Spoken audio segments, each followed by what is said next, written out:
Assalamualaikum warahmatullahi wabarakatuh. Alhamdulillah rabbil alamin wassalatu wassalamu ala asyrafil anbiya'i wal mursalin sayyidina Muhammad wa ala alihi washabbihi ma'an. Rabbi shrah li sadri wa yassir li amri wahlul 'uqdatam min lisani yafqahu. Kita sama balik kita ni tajuk keempat dia tentang ziarah ya. Riwayat-riwayat sejarah berkenaan tajuk ni. Sesungguhnya penyebar ziarah ni telah menyebutkan banyak nukilan-nukilan sejarah yang membantu pada sangkaan mereka kata-kata mereka berkenaan wujudnya kubur tersebut di tempat itu. Dia kata ambil sejarah. Tidak terdapat di sana sesuatu yang jelas di dalam penetapannya sama sekali. Kebanyakan dari nukilan-nukilan tersebut sebenarnya berasaskan pada apa yang telah kita nyatakan kebatilannya dari asar-asar yang disembah dinasab kepada Ali bin Abi Talib radhiyallahu. Jadi biasanya dia akan gato dengan Ali lah. Dia banyaklah ajaran-ajaran Syiah ni. Karut ni Syiah ni apa dia berbahatan nama Ali radhiyallahu anhu dia. Atau kebiasaan kita kata jumpa riwayat banyaknya didustakan atas nama sahabat ni Ali lah paling banyak sekali ni. Ataupun kepada apa yang nyatakan oleh pencerita-pencerita lama yang dinistakan dan dituduh dengan penipuan. Seperti Ibn Kalbi, Ubaid bin Syariyah Al-Jurhumi, Al-Waqidi dan selainnya. Jadi pokok ni suhu dalam bab sejarah. Di masalahnya pokok ni dituduh Syiah lah. Banyak cerita-cerita dia memburukkan sahabat lah. Dia yakin Ali radhiyallahu. Nukilan-nukilan ini tidak boleh dipertanggung, tidak boleh digantungkan padanya lah, tak boleh buat pergi lah. Dan ditetapkan hukum syarak dengannya tak boleh melakukannya. Sungguhnya kebarangkalian wujudnya kubur Hud di Hadramaut adalah terjadi dan kuat, tapi penentuan kedudukan inilah tidak mungkin pembuktian. Maksudnya tak ada. Dia kata kuat setengah mana pun kebarangkalian wujud pun, nak tentu kedudukan ni tidak mungkin. Lagi tidak ada pembuktian yang kuat lah. Di sini tiga dari kalangan sejarawan Hadramaut termasyhur telah sampai pada terjah ini. Jadi dia tengok ada tiga pakar-pakar yang mahir dalam bab sejarah di Hadramaut. Dia buat kesimpulan terakhir gini lah. Yang pertama di antara mereka bila adalah muktamad di sisi semuanya, terutamanya keluarga Alawi yang mengempalai seruan ziarah kuburan Nabi Allah Hud pada tempatnya itu, iaitu Alawi bin Tahir Al-Haddad. Jadi ada keturunan Alawi ni, keturunan Habib lah dah. Keturunan Alawi ni keturunan Habib. Kepala seruan ziarah kubur Nabi Hud ni iaitu Alwi bin Tahir Al-Haddad. Ni lah guru nombor satu dia, Alwi bin Tahir Al-Haddad. Di mana beliau telah mencatatkan bahawa gua atau bukit pasir yang disebut dalam riwayat Ali tidak wujud di tempat ini, sangkakan bahawa ia adalah kubur Nabi Hud dah. Jadi dia sendiri mengaku, dia sendiri tok guru dia dah. Tapi dia kata bukit berpasir, bukit gapo dah. Dah, jadi tidak serupa dengan hak dikatakan kubur Hud lon dah. Tak serupa riwayat Ali dah. Dan bahawa kebarangkalian boleh jadi yang dimasukkan dalam riwayat tersebut adalah kuburan Nabi Hudun atau didauan dan bukannya kuburan Nabi Hud yang sebenarnya. Kata Nabi Hudun pula dah, mungkin Nabi Hud.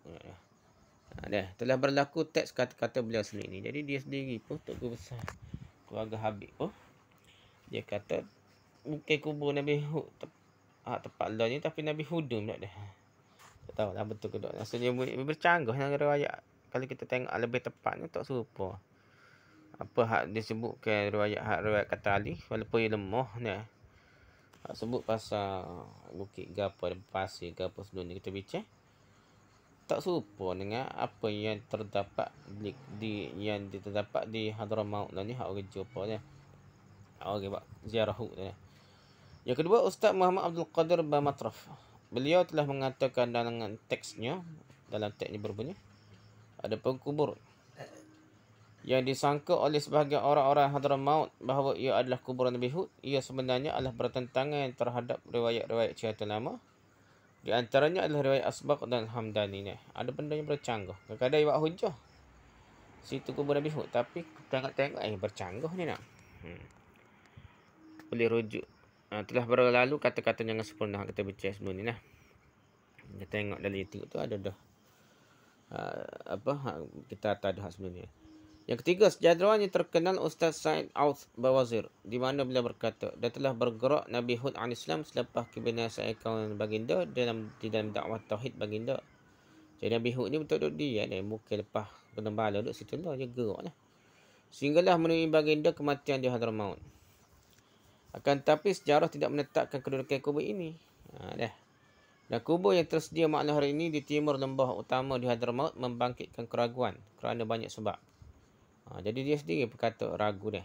Apatah lagi sesungguhnya tidak tertegak bukti-bukti sejarah yang menentukan kedudukan kubur tersebut.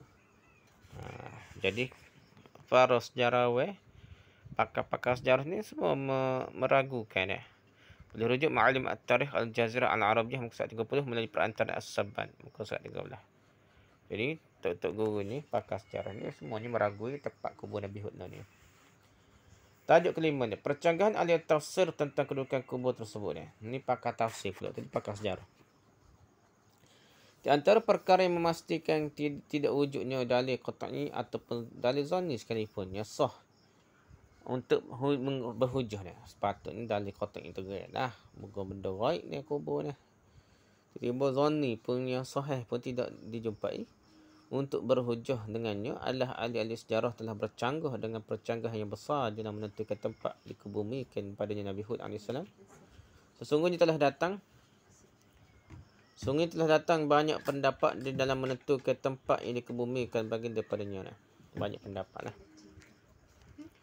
Antaranya ialah Dimashq, sebelah hadapan Jami' Al-Amawi.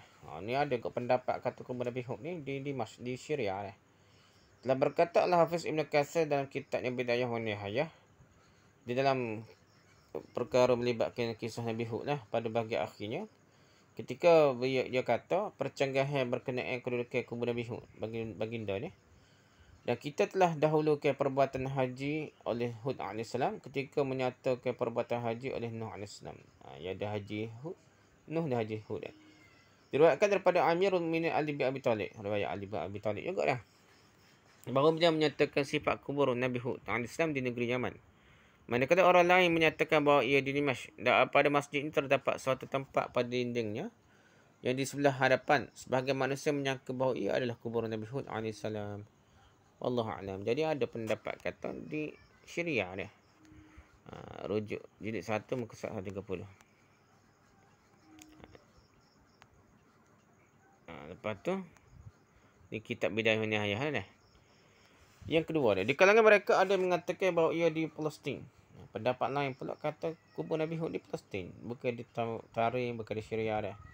Berkata Abdul Wahab An-Najjar dalam kitabnya Qasasul Anbiya. Dia berkata penduduk Hadramaut bahawa Hud AS mendiami Hadramaut setelah kehancuran Ad.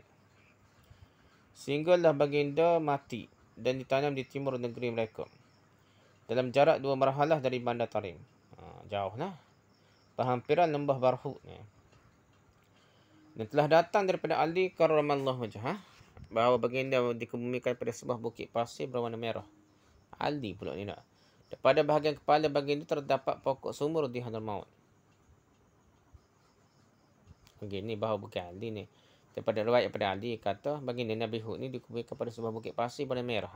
Bukit pasir warna merah ni bukan di tempat hadlah ni lah. Daripada bahagian kepala baginda terdapat pokok sumur di Hadramaut. Manakala penduduk Palestin mendakwa bahawa baginda dikebumikan di sisi mereka, dan mereka telah membina untuk baginda sebuah kubur, dan mereka membuat majlis maulid untuk baginda setiap tahun. Dulu pada juga dia.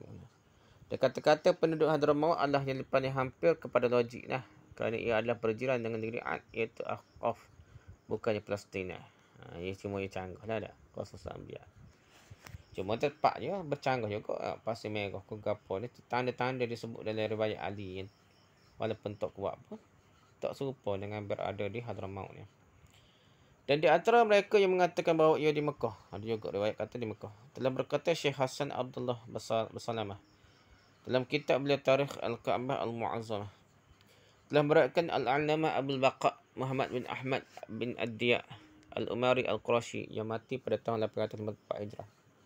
Dalam kitabnya Al-Bahr Al-Amik bahawa daripada Muhammad bin Sabis, dia berkata telah mati Nabi Hud, Nuh, Saleh, Syuaib di Mekah. Jadi 4 orang Nabi ni.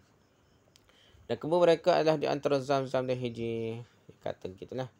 Dahulunya seorang Nabi apabila binasa umatnya, dia akan mendapatkan Mekah untuk beribadat padanya sehingga dia mati sehingga akhirnya. Hadith muka surat 167. Pendapat keempat pula. Di kalangan mereka yang mengatakan ia di Zafar. Berkata Ibn Battutah dalam pengembaraan yang masyhur ketika beliau bercakap tentang Masjid Al-Umawi di Dimashq. Jadi dikatakan bahawa dinding bahagian hadapannya diletakkan oleh Nabi Allah Hud AS dan bahawa baginda dikuburkan padanya. Dan aku telah melihat berhampiran dengan bandar Zafar di Yaman, pada tempat yang dinamakan Al-Ahqaf. Binaannya padanya sebuah kubur yang tertulis di atasnya ini kubur Hud bin Abir. Dah, tak tahu dah. 25. Muka surat 25 dah. Ada di antara mereka yang mengatakan bahawa kubur Nabi Hud ni di Iraq, di lembah As-Salam berdekatan kubur Ali bin Abi Talib radhiyallahu. Hud dan Salih alaihissalam telah menyatakan perkara tersebut. Muhammad Ash-Shahid dalam kitabnya Dalil Az-Zair ila Al-A'tabat Al-Muqaddasah fil Iraq. Muka surat 27. Dan dia menyatakan bagaimana kedua-duanya diziarahi, serta dia mendatangkan gambar-gambar tulis di bawahnya gambar dua pusara Nabi Hud dan Nabi Salih alaihissalam. Ini sebagaimana anda lihat 5 tempat dikatakan bahawa padanya kubur Nabi Hud, dan yang keenam adalah kubur yang di Hadramaut berserta dengan kesangsian sebagai ahli-ahli sejarah tadilah yang berketurunan Hadramaut juga. Berketurunan Habib Hadramaut. Ia terletak pada tempat tersebut. Jadi pokok sejarah, pakar-pakar sejarah keturunan Habib pun mengingkari ataupun ragu-ragu dah. Paling kurang ragu-ragu dah. Apabila kita tambahkan ini kepada apa yang telah lalu dari ketiadaan petunjuk terhadapnya dalam Quran dan tidak sahihnya hadis-hadis datang berkenaannya, serta tidak kesepakatan ahli-ahli tafsir berkenaan suatu mengenainya, terhasillah bahawa tidak diketahui tempat tertentu yang pasti yang membolehkan seorang pengkaji yang jujur putuskan terhadapnya. Jadi, tak pasti. Dari bagi tak pasti ni tak boleh kata ada fadilah, ada kelebihan lagi lah, tak boleh nak. Dan itu kita menunjukkan pada penyebar-penyebar khurafat ziarah. Hendaklah mereka takutkan Allah. Bukan takutkan Allah ni secara ceramah kita saja, takutkan Allah berkata benar, tidak berdusta atas nama agama dia. Jadi hendaklah mereka takutkan Allah dan meninggalkan pengeliruan, berdegil di atas yang batil. Pertahankan ni lah kubur Nabi Hud juga, walaupun tak logik. Berpura-pura menegakkan hujah-hujah bagi membuktikan apa yang mereka dakwa dah. Allah padahal dia tahu dah kagak tak kemah dah. Tapi dok tipu ke apa, dok tipu pengikut-pengikut yang buta ni. Tak ajak kekuatan dalil yang digunakan dia lah, tak guru dia. Dan janganlah mereka memikulkan orang ramai dengan kepenatan, kepayahan dan kerugian dari satu segi. Buat masa babi pitih, buat masa dok merang, dok ziarah ku lah. Ziarah Hud ni macam upacara haji lah. Kalau kita tengok nah pada bulan Syaban ke apa dah. Ya ada setiap hari tu, ya ada tu lah macam upacara haji dah. Dan dengan kepercayaan yang batil dan mereka-reka dalam perkara agama Allah ataupun menghidupkan apa yang telah pupus, yang lama telah pupus dari bid'ah, sekiranya matlamat mereka adalah menghampirkan diri kepada Allah dengan sebenar-benarnya, mestilah mereka tidak memaksa-maksa untuk menerima kubur tersebut, kubur Nabi Hud, dan ada percara-percara tertentu yang membebankan agama, yang menipu agama, membuat masa dan perkara-perkara khurafat lainnya. Kerana jalan menghampirkan diri yang disyariatkan kepada Allah amat luas dan dijamin natijahnya. Allah ajar ni, hak Rasul ajar ni. Pasti itu boleh pahala, boleh bawa bekas esok. Tapi kalau bid'ah ni, ia akan merosakkan amal-amal yang baik, yang dekat-dekat dengan dia dah. Kita baca Quran, berzikir, termolat, tiba-tiba sambil buat bid'ah di ziarah kubur Nabi Hud dengan anggap ada fadilat tertentu ke apa, ia akan merosakkan seluruh ibadah. Jadi luahlah bagi siapa yang mencari kebenaran yang akan dapati pada dalam Al-Quran dan Sunnah yang sahih. Dan orang yang berusaha dengan bersungguh kerana memenuhi kehendak agama kami, sesungguhnya kami akan memimpin mereka ke jalan-jalan kami. Surah Al-Ankabut ayat 69. Wallahu a'lam, setakat itu saja. Subhanakallahumma wa bihamdika, subhanakallahumma wa bihamdika, asyhadu an la ilaha illa anta, astaghfiruka wa atubu ilaik. Assalamualaikum warahmatullahi wabarakatuh.